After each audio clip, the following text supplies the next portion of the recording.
Ngayong gabi guys ay niransak na naman namin ang tunga ng Katunggan at hindi rin to basta-basta nga tirada guys dahil bawat baraanan namin na ibis hindi namin yan papasailuin dahil papaksiwin at kikilawin namin at for sure na mabubungkag na naman at mahuwagtang yung mga bahaw nito guys kaya tara samahan nyo kami.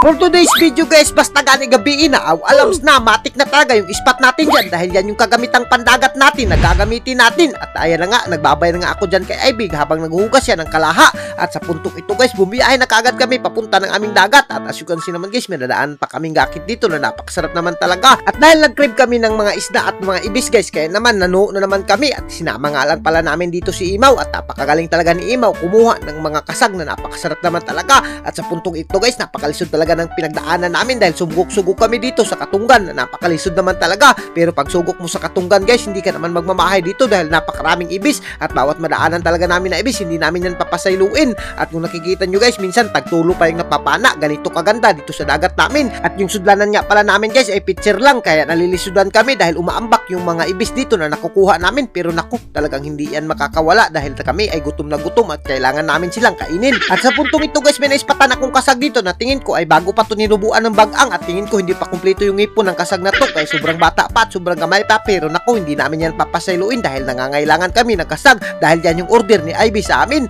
at sa puntong ito speaking of kasag talagang double kill yung kasag na pinana ni Imaw napakagaling talaga ni Imaw hindi lang siya sa Encantadia magaling pati dito sa pagpamana ng danggit at mga kasag ay magaling rin siya alam nyo ba guys sa dinugay-dugay na talaga namin na pagpano ng mga kasag ay memorize na talaga namin yung mga area at sa puntong ito may kwabutan pa nga kami dito na daanan sa mamanaay naku napakasarap naman talaga ng kwabutan na to at sobrang presko pa at sa puntong ito guys umuwi na nga kami at sa pag-uwi namin sinugat na kaagad kami ni Ivy naku napaka-blooming naman talaga ni Ivy ay naku parang mabubungkag ko na naman talaga yung bahaw niya mamaya pagkatapos namin magkilaw at speaking of kinilaw guys sulbad naman talaga yung kinilaw dito sa mga ibis na napakasarap naman talaga at alam nyo ba guys napakasarap naman talaga ng mabakagan na yan kilawin at yung kasag ay siniparit ko na para naman papaksiwin natin yan lagyan mo lang yan ng kaunting suka at basic na ahos ay naku talagang paluapan mo ng takob para magsumubo siya pagdali at talayan na nga kung nakikita nyo guys napakadali lang talaga sumubo ng kasag at pilare ka lang sa kasag kaya naman tinadtad ko na kaagad yung kinilaw dyan at para madali tayo dahil sobrang nagugusla na talaga kami at siyempre yung kinilaw natin dyan kailangan natin yan kumut-kumutan ng suka para mawala yung malansa-lansa niya dahil alam nyo na mayroong mga something dyan sa Katunggan kaya naman yung kinilaw namin ay siniguro ko talagang masarap at maging malasa at speaking of malasa talagang kinuraw-kuraw ko na para mas lumasa pa siya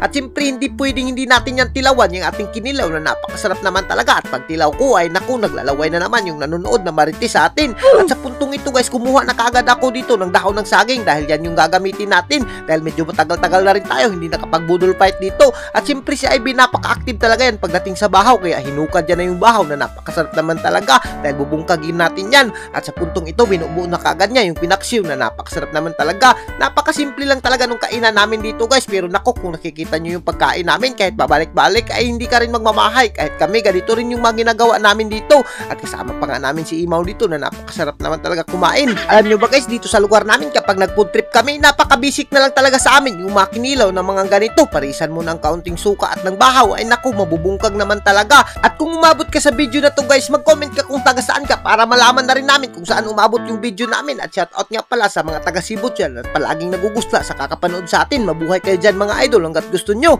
at sa puntong ito guys talagang dinaginot namin yung napakasarap na pagkain namin kahit konti lang yan pero naku solve na solve talaga yung pagkainan namin dito at as you can see naman yung makasama namin guys at pati si Ivy talagang busog na siya at hanggang dito na lang kami at kung ginahan ka sa video namin huwag mo nang kalimutan i-like and i-share para mas marami pa tayong food trip thank you and God bless you all mabuhay kayong lahat dyan mga idol hanggat gusto nyo.